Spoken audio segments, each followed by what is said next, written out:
Hello, hi everyone. I hope you all are doing well. This side Priya Bhatia, and in this specific video, we will be discussing about vector databases. Have you ever thought that whatever be the new startups, which are specifically having $1 billion funding, if you have ever observed it, there is one thing which is common in all of these startups. They have vector databases. So we have to think about it that why this is something just so important today to understand and what is happening internally.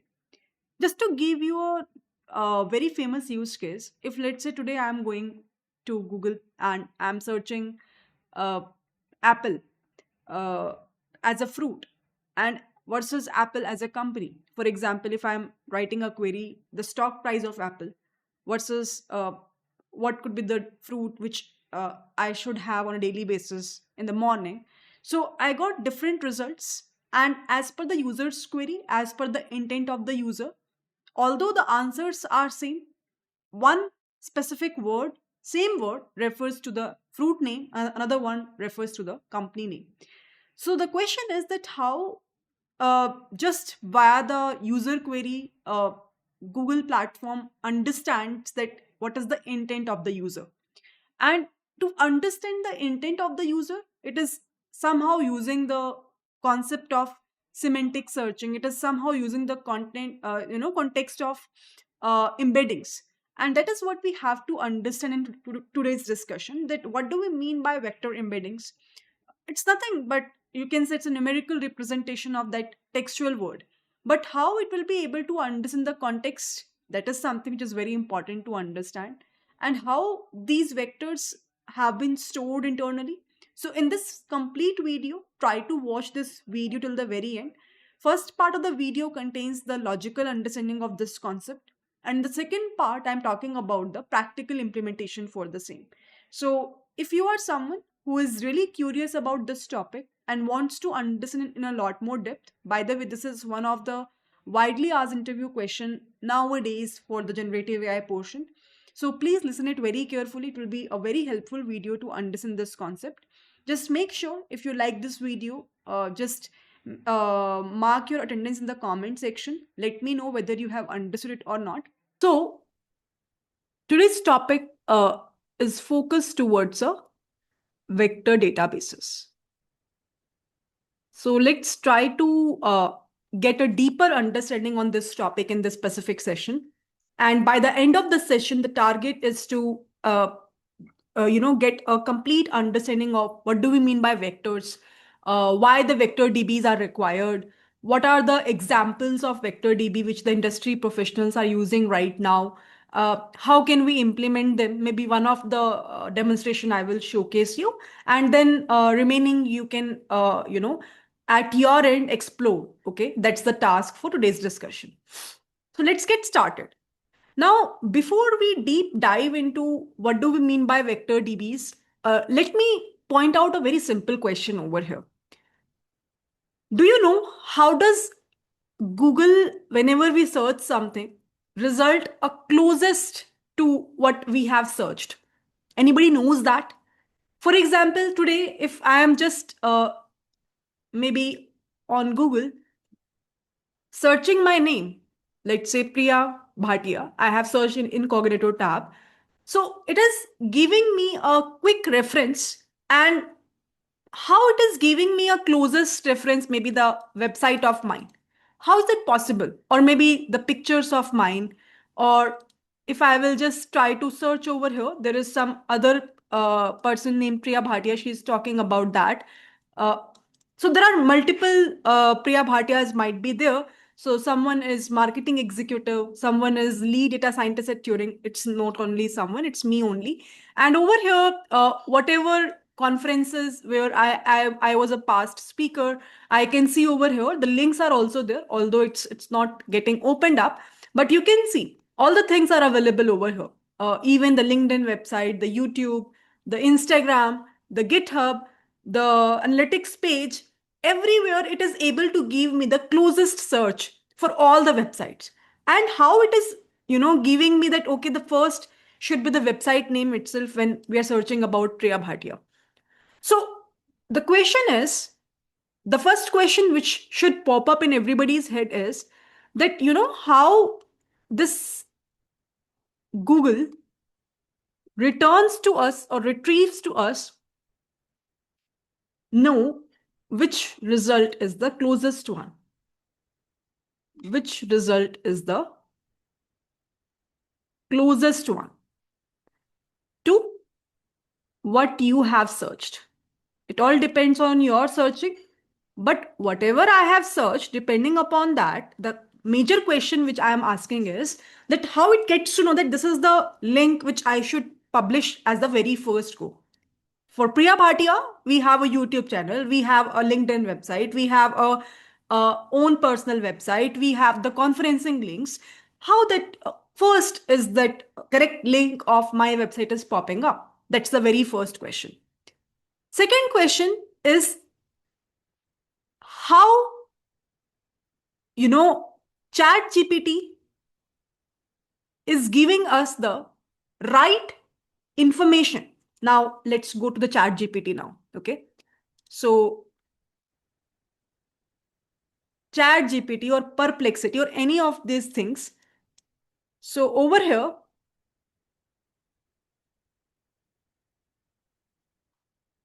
if you will see Chat GPT over here, what is happening is if I'm asking from here, uh, can you help me to understand? Or maybe if I'll ask a simple question, who is Array? Priya Bhatia. So there is some tool which is obviously working internally. We have talked about this tool, SearchWeb. But over here, you can see there are multiple personalities of the same name of Priya Bhatia. And you can see, good question, there are several people. So which one do you mean? Here are the few possibilities. And then it is giving me again the quick references whom I am talking about. So if you're referring to data scientist or YouTuber Priya Bhatia, she is known for industry experience, educational mission, mentorship, and so on. So over here, again, the same question. We have a lot of names available on the web. So how this chat GPT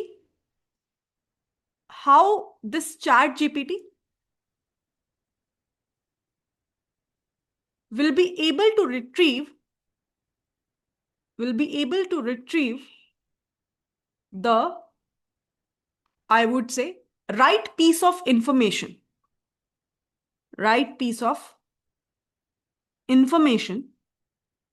from billions of tokens, from billions of chunks that we will be having, from billions of tokens. And that is something which we have to understand. And once you understand the today's session, you will get to know the deeper understanding that how is this happening, right? So you all know that whatever be the large language models we have, till so far, whether it's GPT, whether it's Gemini, whether it's Claude, they are trained on a very huge amount of data. And it's a big deal that as and when I'm searching about something, it is actually able to access the closest information towards that specific question and will be able to return me the right result.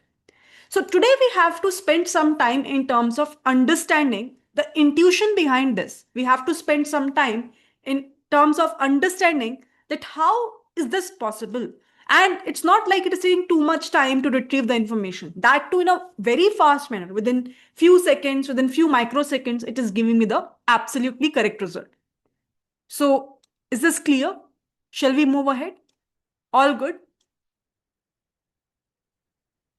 Now, to understand the actual concept of vector databases.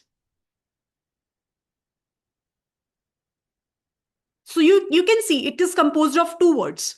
First word is vector, which we have to understand. Second word is database, which we have to understand. Database, though we all know. Can you let me know what do we mean by databases? I think from earlier days itself we are working on these DBs. We have a different varieties of databases that we have. You might heard of MySQL, PostgreSQL, NoSQL, SQL Server, right? So there are many databases that we have. The main purpose of the database is to store the information in a structured manner, right? In an efficient way. So that at any point of time, if I want to access any information from a very huge amount of data, it would be easy for me to access it. That's the main purpose. That is why these databases were designed. So databases intuition remains the same, but the content that we are storing now actually make it a vector databases. So what do we mean by vectors? They're not something which is quite different concept. It is simply a, I would say, list of numbers.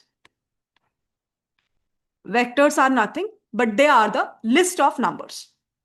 Now, whenever we are trying to use any machine learning model, now whether you are dealing with any text data, you are dealing with any image specific data, you are dealing with any video specific data, all of them, obviously, my model won't be able to understand it directly. So the very first requirement is to convert them into vectors. What do we mean by vectors? As I have mentioned, it is simply, you can say, is a list of numbers, numeric part. And then they become a summary of a meaning. So vectors are the numbers which have the contextual understanding also. Contextual understanding also. So they are the numeric words, that's for sure. Numeric vectors, that's for sure. Numbers, that's for sure. But the beauty about these vectors is they contain the context as well. For example, if let's say you are mentioning apple, I usually eat apple in the morning. So it understands in that definition that apple is referring to fruit. And as soon as you will switch the context by saying, I am currently working as a data scientist in Apple, it understands the context by saying, here I am referring Apple as a company name. Right? It understands that context. And that is where these vectors or these embeddings comes into picture. Now, how did they understand the context? How it knows that this apple is referring to a fruit and the below reference of apple refers to a company. So usually speaking, the vectors are something which is a high dimensional representations. And I think in my previous discussions, I have given you one diagram also, if you guys remember that, where I have talked about uh, what do we mean by dimensions? It means that how many number of features that we will be having over here, or the properties that we have over here to define a single vector, right? For example, you will observe that for a single word, numeric values like 0.8, 0.71, 0.3, and so on.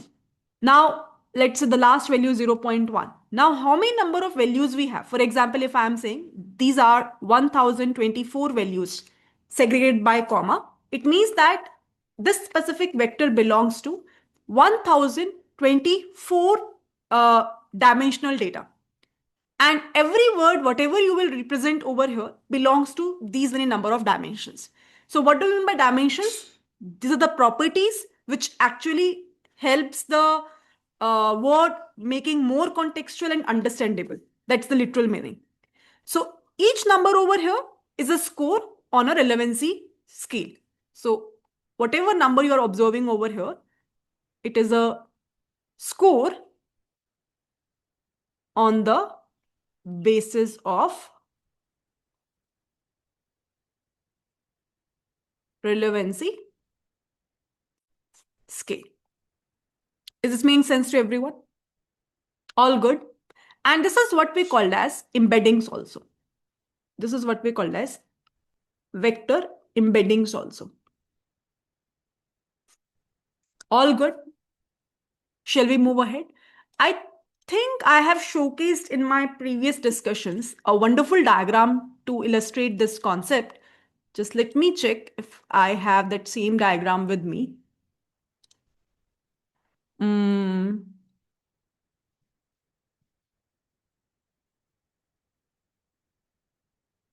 yeah, this diagram. For example, here you can see we have different words. For example, cat, puppy, house, apple, baby. And over here, we will be having 1024 values, 1024 values of the properties of dimensions.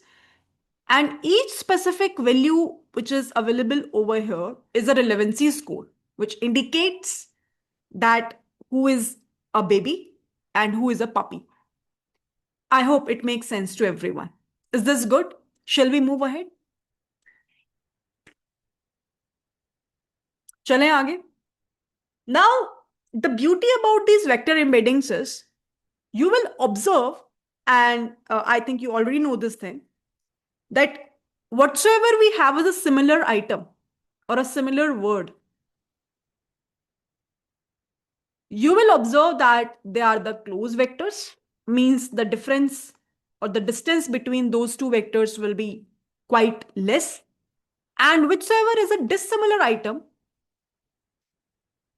whichever is a dissimilar item,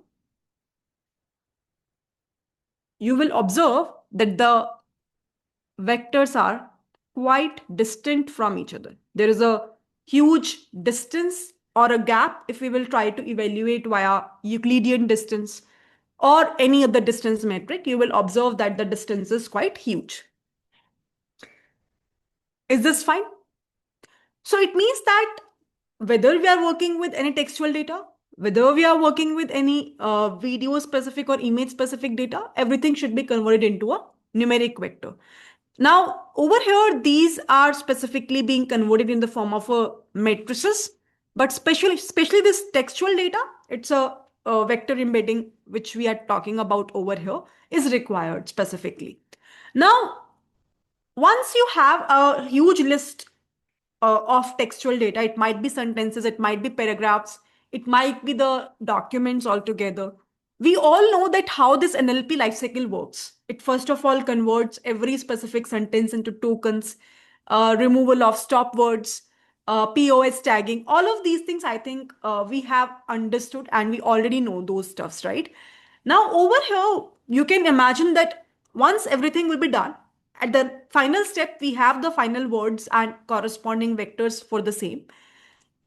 Once you will be having a vectors of all the possible words, you need a system.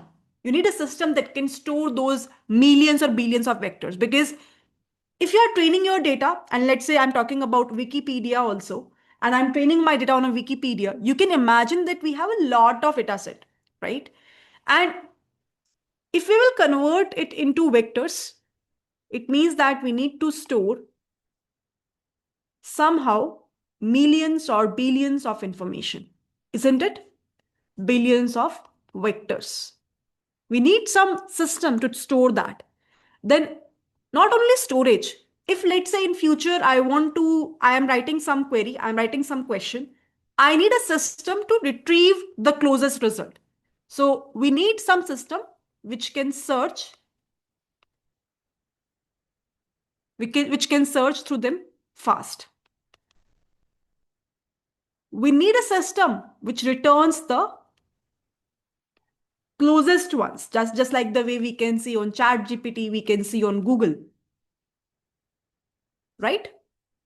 And data keeps on increasing. So we need that system which works at scale. It means that even if I will increase the data, even if I will increase my database, it won't get impacted.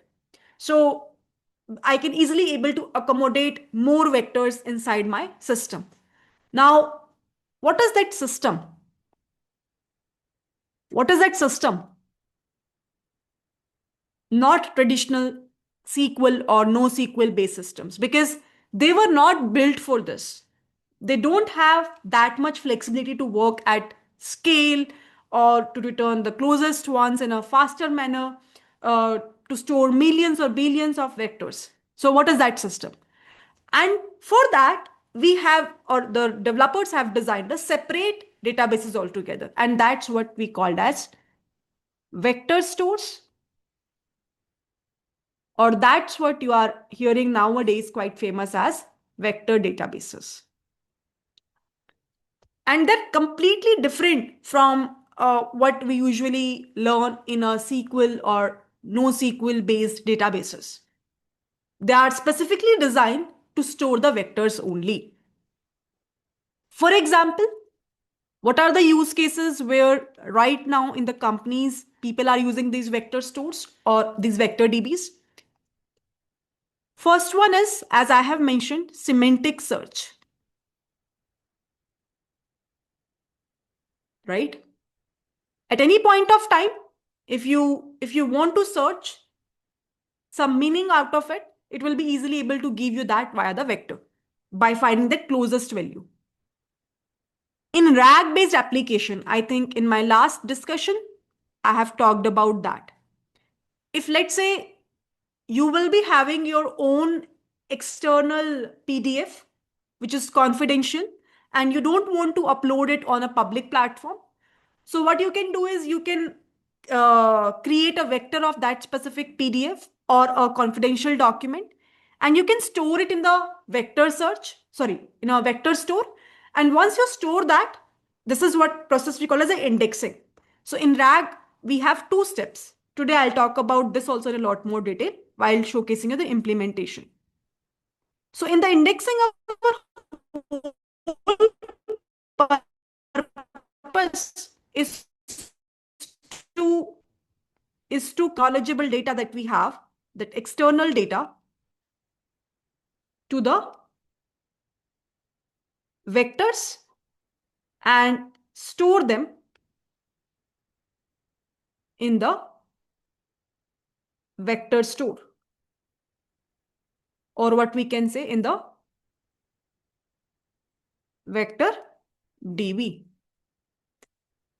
Then we have in RAG two things. First is indexing. Second thing is retrieval.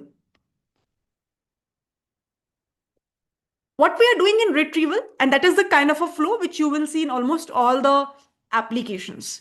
In retrieval, you will ask some question. Let's say user asked a query.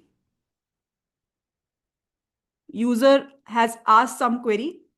Let's say I'm asking a query as what is, let's say, overfitting. So what is happening if my PDF belongs to that similar context? First of all, this user's query will be converted into embeddings or the vectors. Now, we have the vectors of the original document and we have the vector embeddings for the query also, user query also. So these embeddings and the overall original data embeddings that we have, right? Both of them, there will be a similarity match, and whichsoever is having a closest results, that will be retrieved. And that is the second process which we call as a retrieval process. Similarly, just now I have talked about, not just now, I think, but in the previous discussions, I don't remember exactly, but I think I have talked about recommendation systems. Everybody knows recommendation systems. Nowadays, this is almost everywhere. Recommendation system means, for example, if you're going to any e-commerce website to purchase any specific product, so it is recommending the further products to you based on your past history or based on your selection, whatever you're adding to the cart. Similarly, if you're watching some movie on Netflix, it is giving you the recommendations to watch something similar to that. Similarly, if you're watching something on Amazon Prime, same thing is happening. So almost everywhere, in almost all the different platforms that we have a recommendation system, which is helping us in order to do our task. Yes, everyone? Is it clear to everyone? After this recommendation system, the next thing that we have is the next use case that we have is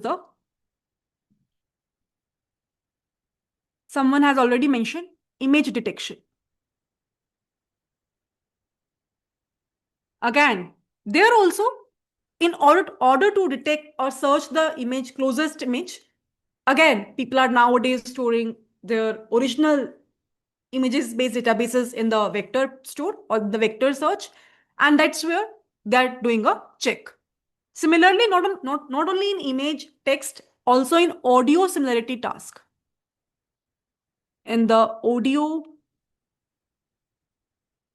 similarity tasks, it is being used. It is being very heavily used. Is this making sense to everyone?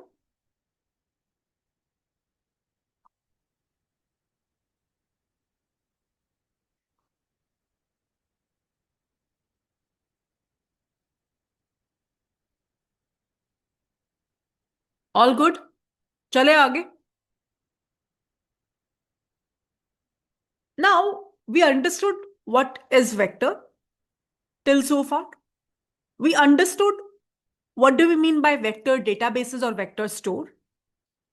We understood the use cases and why actually they are required. I hope till so far everything is okay. Can I get a quick confirmation from everyone? Is this okay till so far? Can I get a quick confirmation? All good.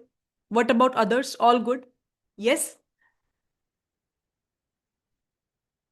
Now let's suppose I have in my original database almost 10 million embeddings. I have in my original database almost 10 million embeddings. And let's assume that each embedding or each word, as I have mentioned, it's a list of numbers. Let's say it's a list of 1024 dimensions, which we are saying numbers, or what we say dimensions. So each embedding is a list of these many number of dimensions. Now the question is, if let's say user is searching something, for example, on GPT just now we have searched, the next question which is coming in our head is that how it will be able to search through them instantly and will be able to give the results within a few microseconds. How is that possible? What they are doing internally? What is the maths going on internally? And that is where we have an algorithm called as ANN. The full form is approximate nearest neighbor.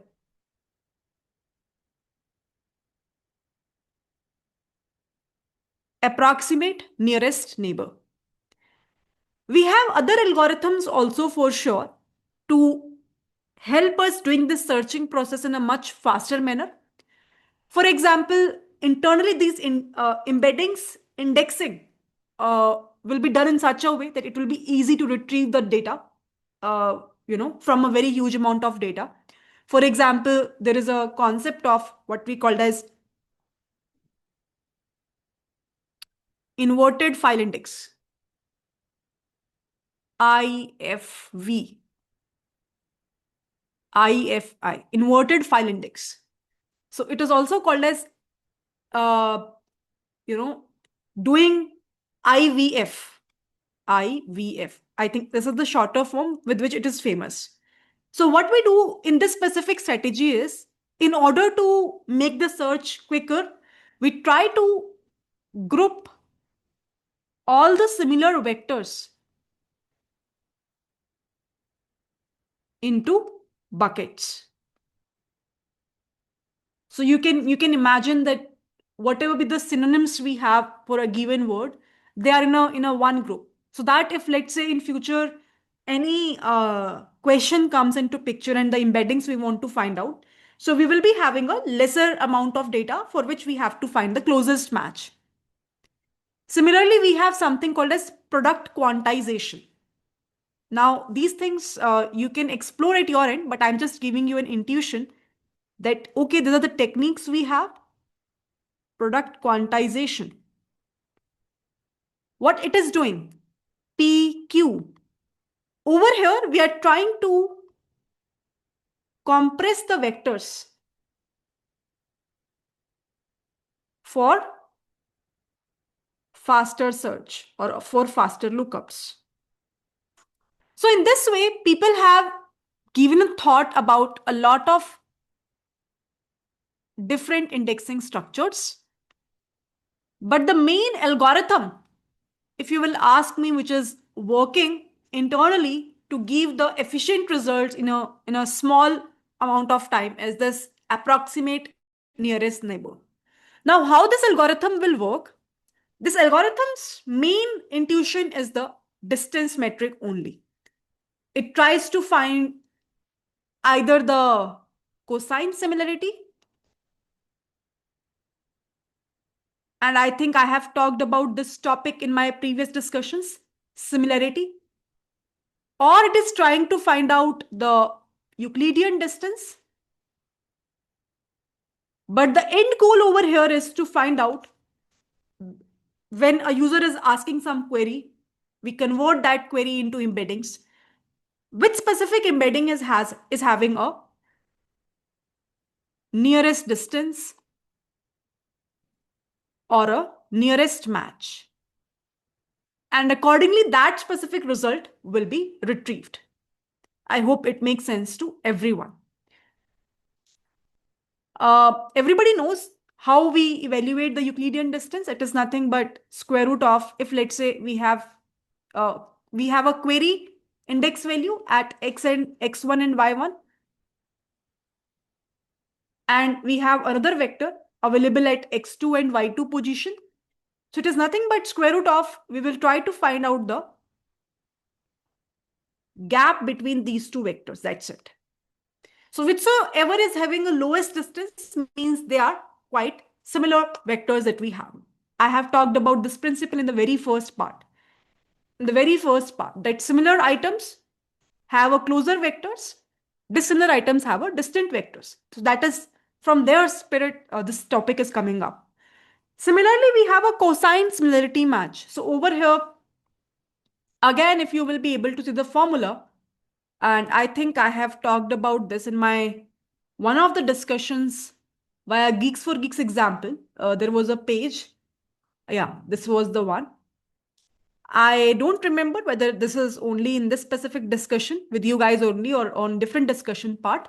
But you can see the formula is, we are doing a dot product of x and y vector, and then we are trying to find out the normalized value of x and y, or the magnitude of that x and y vector that we will be having. For example, you can observe over here, we have, let's say, this as the x value or the embeddings. You can say it's a very small embeddings, four values are there. Then we have a y which contains again the four embeddings that we have, something like this. And over here, when we take this x and y, and if we will try to find out the cosine similarity match over here, so what will be the formula? So you can see it's nothing but, we will try to find out x into y, and then we will try to find out normalized value of x and normalized value of y. So it is nothing but 3 into 1 plus 2 into 0 plus 0 into 0 plus 5 into 0 divided by, now we the normalized value, it's nothing but square root of all the values that we will be having. So you can say square root of 3 ka square, 2 ka square, and 5 ka square. And over here it's 1 ka square only. So these things are 0 only. So we get 3 divided by square root of 9 plus 4 plus 25. And we can evaluate this number. This is what we are getting. Is this clear to everyone? So over here, our answer is somehow 0.49 we are getting over here. 0.49.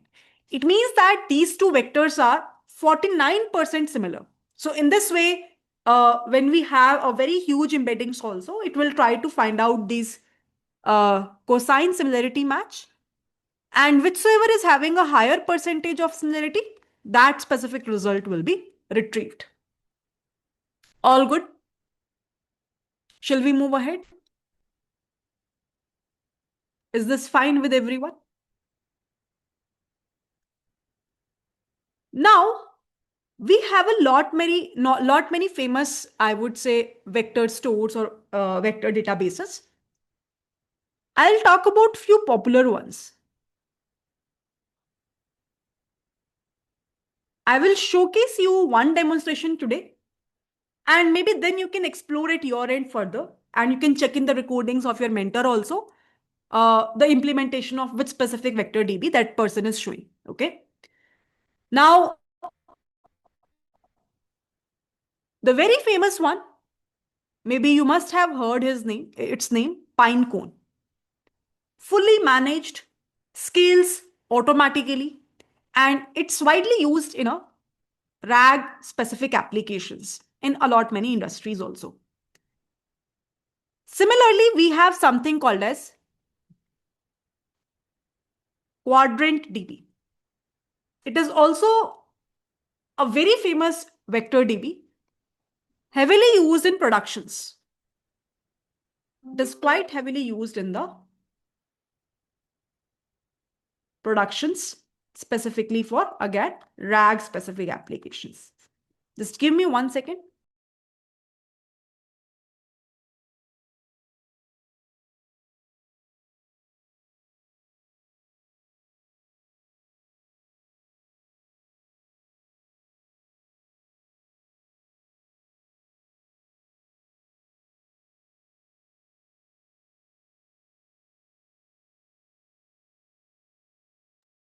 Is this fine till so far? Is this fine till so far? Then we have something called as, again, a very famous name, ChromaDB. Now, again, this ChromaDB is quite simple. Many people are using this for building their own projects. Quite easy to use. And again, very popular in RAG specific prototypes. Okay? You can explore at least these 3 vector DBs at your end, because in industries, maybe apart from that also there are so many, but people are somehow using these specific vector DBs in doing their work maximum number of times in maximum number of projects, right? Now, I think it's a good time where we will start discussing about the implementation if there are no doubts till so far in terms of logical understanding of whatever things I have covered up. So one thing we have understood till so far in our discussion, that if we're talking about right now very booming domain of generative AI, and if generative AI is the engine which is helping the users to generate a lot of content, whether it's a textual content, whether it's a video, whether it's images, whether it's a story, poem, anything. If it's the engine, always remember vector databases go hand in hand. They are the memories. So if generative AI is the engine, vector databases that we have are the memory. And you know that without memory, nothing will work. Our system won't be able to generate anything out of it. So whether we are talking about any of the large language models, whether you are talking about any of the latest developments. For example, I was just exploring, I hope many people have might be already explored a tool launched by uh, Google. What is that? Everybody knows that. Recently, I think on 18th of November, if I'm not wrong, one new tool is launched by Google. What is that?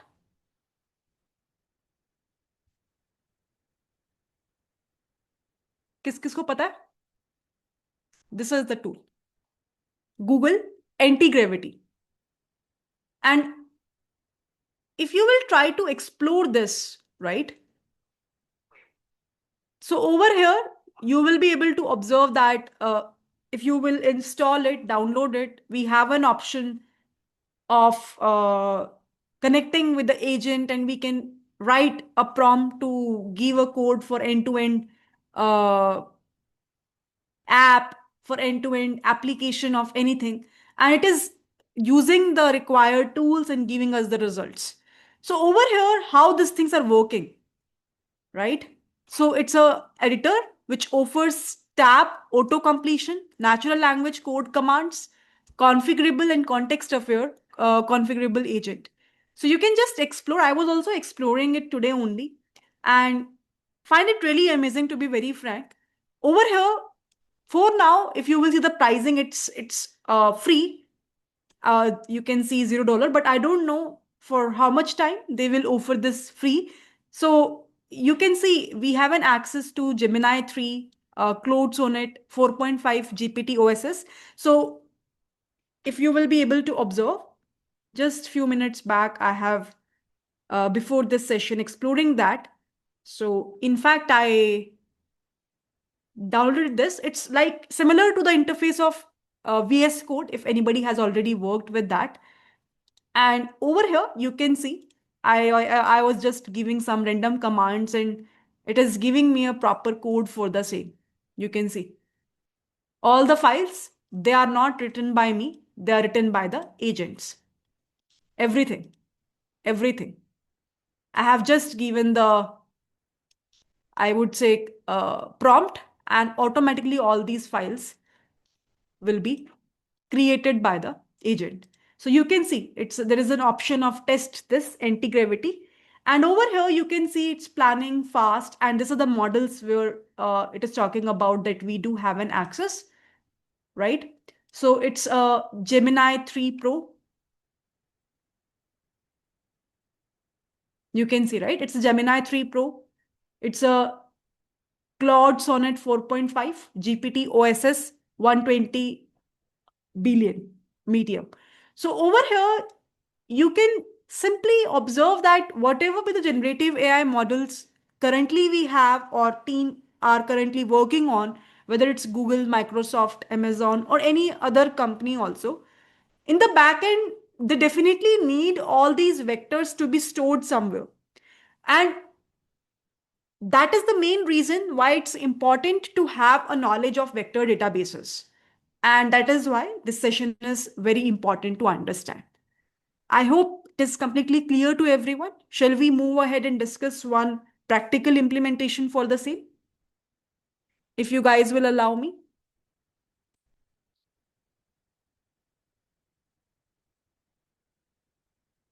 All good?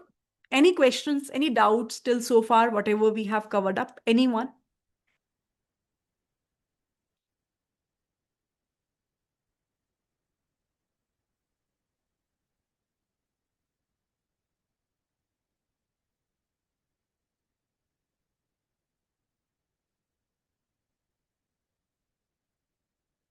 Anyone having any question?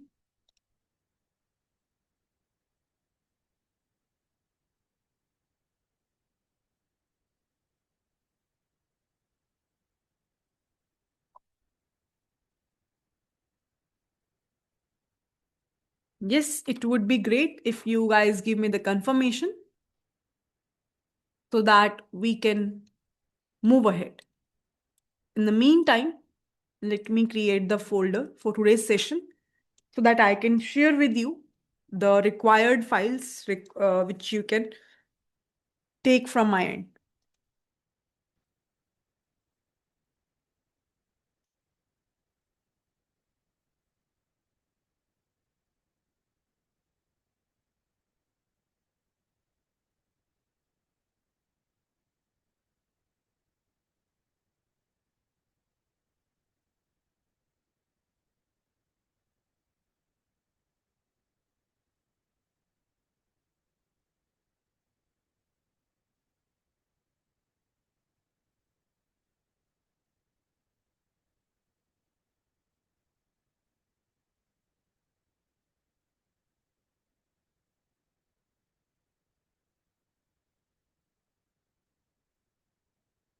Yes, is this clear till so far?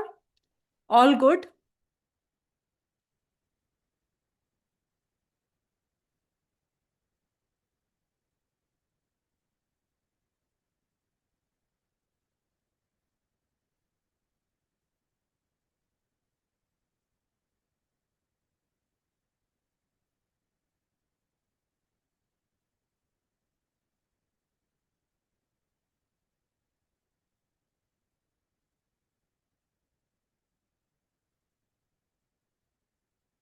Yes, is this clear?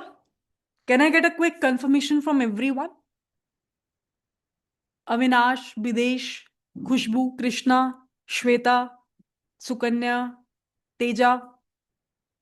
Yes, from everyone's end. What about others?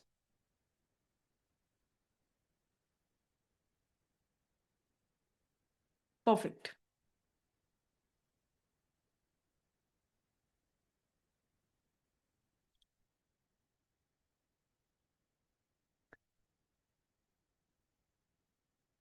How many of you have a Docker desktop available in their system?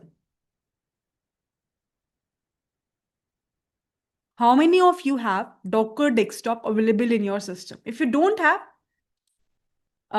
it won't take much time.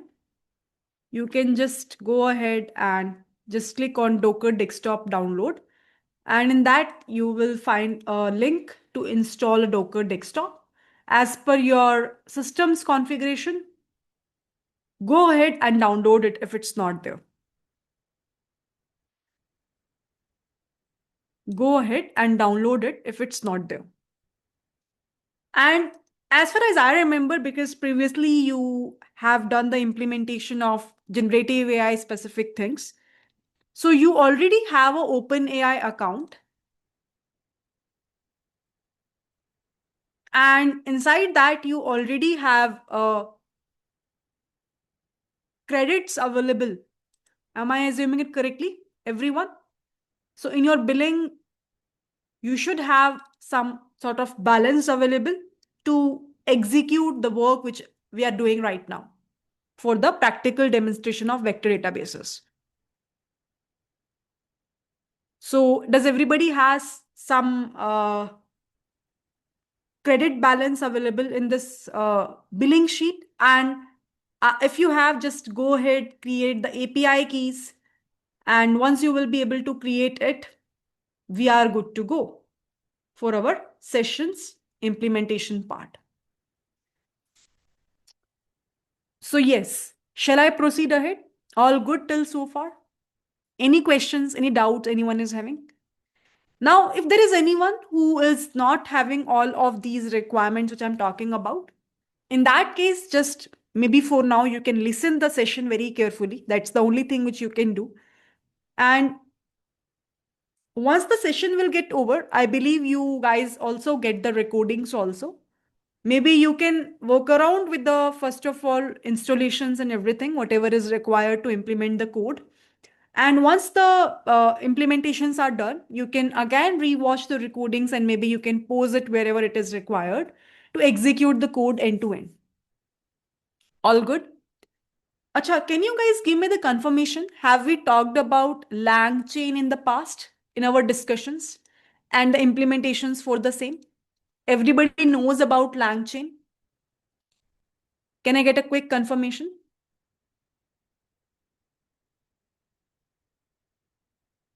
Yes or no? Have we talked about it?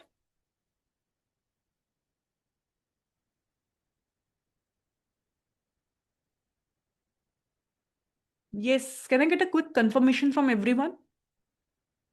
Have we talked about it or not? Yes. So I hope everybody knows that again we have different frameworks, but this is the one which I usually use quite frequently. So I'm talking about that. So LangChain, it's a right now it's one of the very famous, I would say, framework, very famous framework that builds the application. You can easily build the applications that helps you build the applications based on or using large language models, LLMs. So at any point of time, if you want to handle the messy parts like memory, retrieval, chaining, integrating multiple data sources all together. So in that specific sense, LangChain is a quite easy framework which you can use directly. And once you have installed that framework in your system, you can directly access all the functions, all the methods, and easily access the implementations also. You don't need to write any code from scratch. That's the whole idea. So whatever your LLMs you are using, GPT, Llama, Claude, whatever your data is, whether it's API or databases, whatever workflows you are applying, so simply it will help you to do that specific task in a easier manner. That's the whole point. So in my previous discussions, when I was talking about agentic AI, if you remember, completely whatever implementations I have showcased you, it is completely based on LangChain only. Now, how does this LangChain fit in our pipeline today, where I was showcasing you the practical implementation of VectorDB? So now we are focusing on the practical implementation of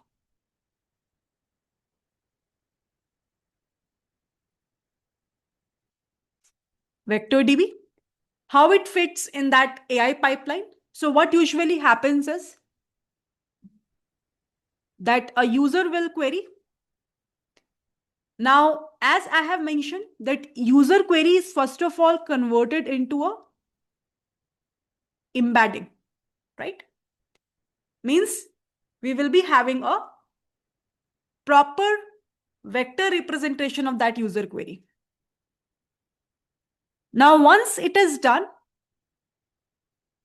we have something called as vector DB. Now, this vector DB is used, we all know, for retrieval purpose. And today we will get to know that how this results will be finally sent as the response to the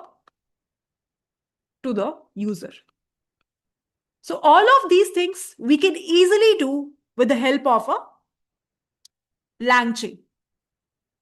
We will first of all do a pre-processing. If let's say you will be having any of the document, first of all, it will try to create a chunks of that specific document and generate the embeddings for the same. Now we have embedding specific model already inbuilt in this LangChain. We can directly use it to do our task. And this is what is the step of indexing that we are doing. And then finally, in terms of retrieval, we will connect it to a vector DB. So whatever embeddings we have, obviously we will store it in a vector DB. For now, I am using a quadrant DB to store it. But at your end, similar demonstration you can do with the other vector DBs as well. You can just install it and use it directly. I am showcasing you with one of the vector DB, which is quadrant DB. So we will simply connect at the time of retrieval. to the same DB, whatever I'm using, for example, the quadrant DB. And once we connect it, then whatever be the prompt user is mentioning, the flow that we have just now discussed will be coming up. Prompt, retrieval, it will use the tool, and then the output will be there. So shall we go ahead and see the entire pipeline? So this is the complete project pipeline that we will be having. Is this okay with everyone? Is this clear to everyone? Correct? And once you today understand this, I think it is very easy for your end to implement the same thing in Chroma DB, which is quite simpler than Quadrant DB. So this is the task for you guys, that whatever be the implementation I am doing via this database, you will explore at your end. And in the next class, which is on tomorrow, you will showcase me a quick demo on how can I execute or implement the same thing via Chroma DB. You can take a reference from any of the online websites, but that's the task which you're supposed to do. So whatever be the steps I'm showcasing you right now, you have to implement the same steps, but with a different vector store, but with a different vector DB. So you have to explore at your end, and you need to store the embeddings in that Chroma DB vector store or a vector database, and then you will be able to give me the results accordingly in the tomorrow's class. Is this fine for everyone? All good? Shall we move ahead further? Can I get a quick confirmation so that I can move ahead? चलें आगे?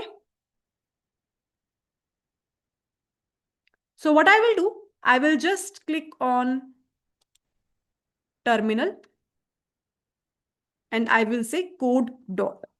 Now I hope everybody knows that this will open the VS Code for me. Now in this VS Code, first of all, see this specific file. I think I have showcased a quick demo somewhere of these things in the past as well. But today we are covering up step by step in a lot more detailed manner. So over here, as I have told you, that using LangChain framework, it's very easy to load any PDF or any document. It's very easy to split that document into multiple chunks using this text splitter. It's very easy to convert those sentences or the words into embeddings using this LangChain OpenAI. It's very easy to implement any of the vector stores or vector DBs. For example, today we are using this quadrant. So for every specific thing, you will observe that we have a separate module available. We have corresponding to it separate functions, and we can directly use them to implement in our work. It's so easy. It's like I'm not writing any code from scratch. I'm just using these frameworks to implement my work. That's it. So shall we move ahead further? All good till so far? Can I get a quick confirmation? All good? Yes or no? By the way, I have shared all of these files in the above drive link. So if you will go, you will find this indexing file available over there. Now I have loaded a .env file. I think I have talked about this reference in my last discussion also. In any of the implementation, we need this env file. This env file simply contains the OpenAI secret key, which you will create in the OpenAI API key. So you will click over here, create a new secret key. Inside that, you will get a secret key over there. You have to copy that secret key and you need to mention this secret key in this .env via the OpenAI API key equal to, and inside this you will mention that. That's it. Now once it is done, you will be able to see I am loading the PDF file. Once I will be able to load the PDF file, I am reading that. And then I am trying to convert that entire PDF into multiple chunks.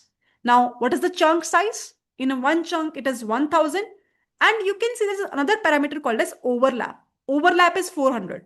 What does that mean? For example, if let's say I'm having a very bigger sentences, so I'm saying when a second chunk is being designed, take previous 400 chunks as it is, so that the context will remain the same. So that in the second chunk, it is not feeling like we are having some incomplete values. We will be having, let's say, the complete context of every chunk. That's why we are taking an overlapping of this 400. You can make it 500, 600, depending upon in which specific chunk overlap part, the context will be better understandable by the model. Now, once we will be able to split our docs, the next part is creating a vector embeddings model. So over here, we will be using this text embedding 3 large. We have a separate, a lot of different models we have. You can always go and refer the documentation, mini, medium level, large level, depending upon how many number of tokens we have and in how much time do you want that embeddings to be created, you can call that specific model.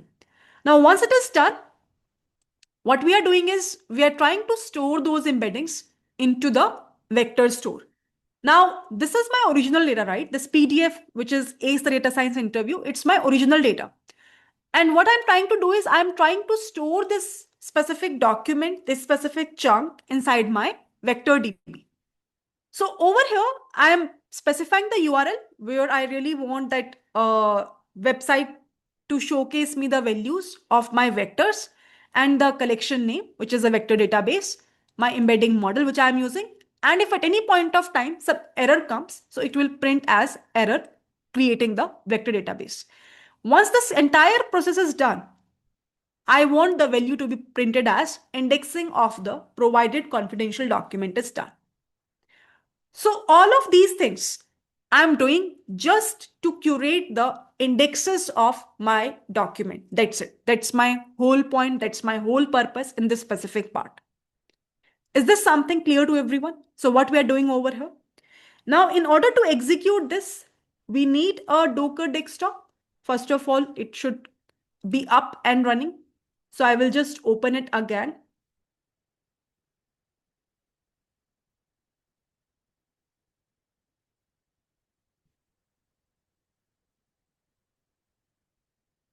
Let me close the tabs which I'm not using it. I think there are so many tabs opening up.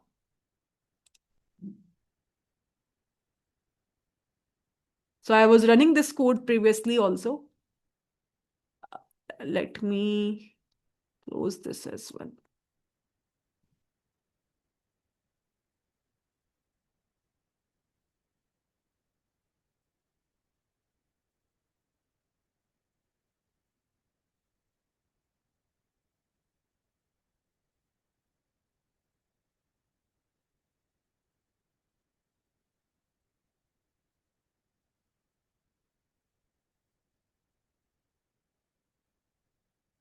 Let's see why it is not opening up.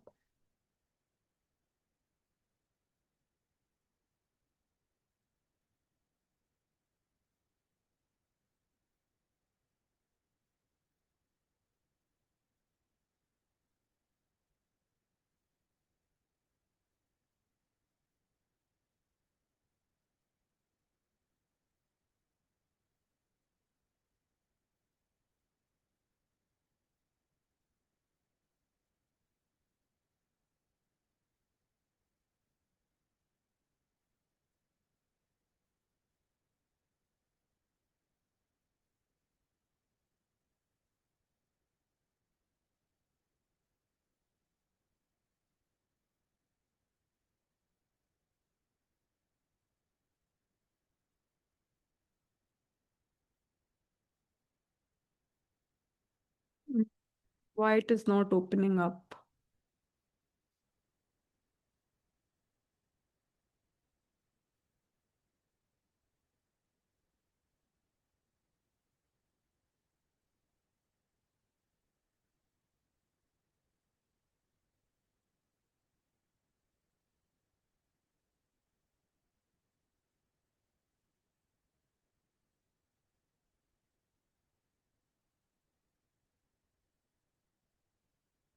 Let's see.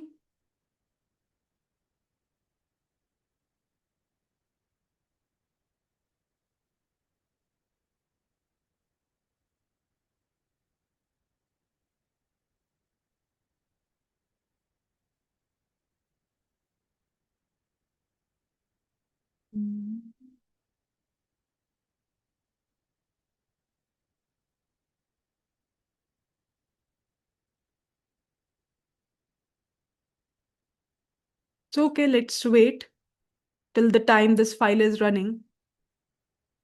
It usually, if it opens up, I want to showcase you further things, but I don't know. I have closed just now and now it is not opening up.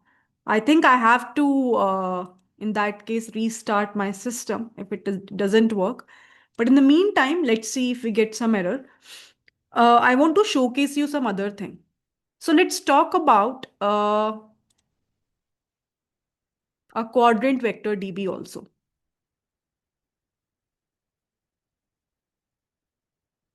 So this is what for now I am using. So if you will go to the specific website, you can see it's a high performance vector search at scale. It powering the next generation of AI applications with advanced open source vector similarity search technology.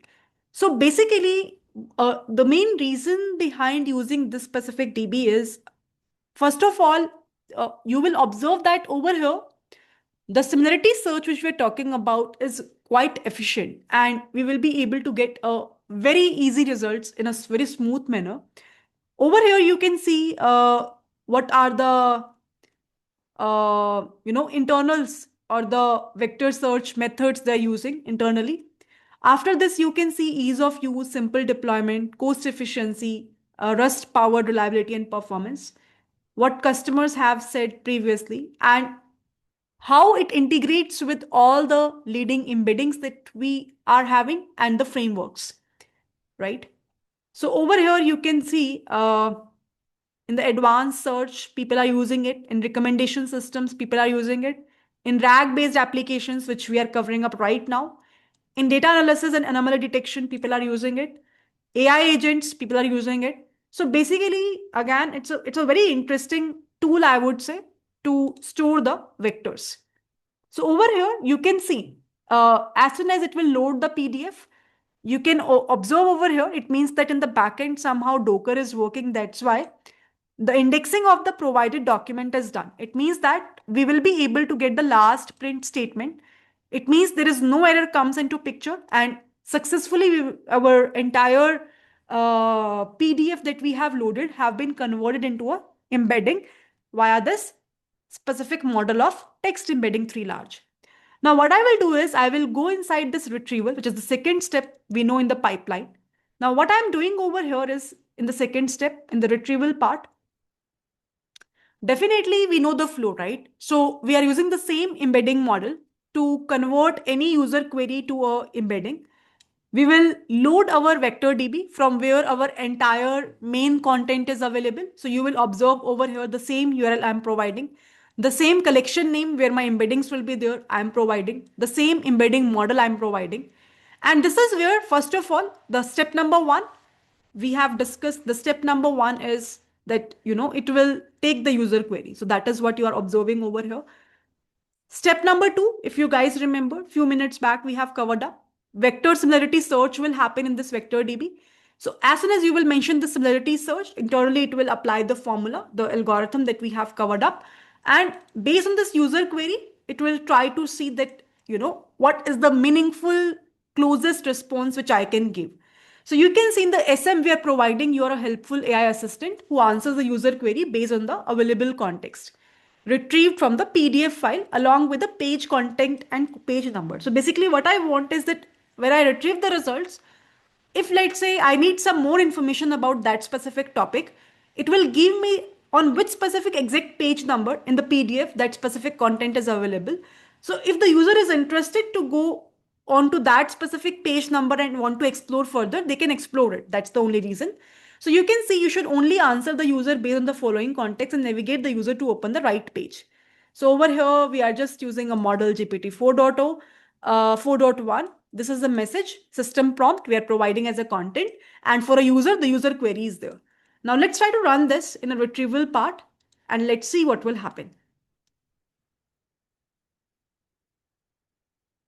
So you can see it is giving me a question, enter your query. Now, if let's say I am entering the query as what is machine learning. So as soon as I am entering this question, it is giving me the result. And you can see this result is actually it is fetching from that PDF only, from that main embedding only. And you can see over here, machine learning is a field within data science focused on building systems that can learn from data, make decisions or predictions without being explicitly programmed for every rule. So if you want to know how this is explained in an interview context or to a non-technical person, you can check out the page number 78. So you can see the exact page number also it is providing to me of the provided PDF where the common conceptual questions like what is machine learning and related topics were discussed. Would you like a more detailed or simpler explanation as if you were 5 years old? If so, page 78 will give you the guidance on how to answer such questions with a non-technical audience. So in this sense, we will be able to retrieve all the context, whatever I'm asking for. Is this making sense to everyone? All good? Now, the only thing which I really want to showcase you is the vector DB for which I have done this implementation. Now we have provided some URL, right? Ideally, over here, we should see a vector store, but my Docker is not opening up. From there, we can copy the URL and paste it. Yes, this is what I really want to showcase you. So over here, you can see in the same URL, what you are observing is this vector DB. Now, one thing which you will observe over here, how many number of dimensions we have in this vector DB? 3723 points, means it's 3723 dimensional data that we are having in a given segment, in a given single, I would say, embedding layer. Over here, you can see cosine similarity is the one which it is working internally to give me the further results. If I'll go inside this vector database, I can see the page content of my PDF. I can see the metadata like the producer, creator, author, modified date, title, source, and so on. Default vector, what is the length of my vector? This length indicates again the vector DB size, the dimensions 3072. So you can see this is how my vector DB looks like. Can you see over here? Everyone? This is my default vector of these many dimensions, 3072. Find similar. So it is just trying to fetch that cosine similarity and giving me the result accordingly. So you can see further again the next page content and the vector for the same. The next page content, the vector for the same. So every specific chunk, it's correlated the content, it's I would say metadata, it's a vector, everything is available in this dashboard which I am observing over here. This is what we called as vector store. This is the information it is storing for us. So you can find the information completely over here. You can see the search quality, you can visualize the things if you want. You can see the graphs, everything is available in this vector DB. Let me go back.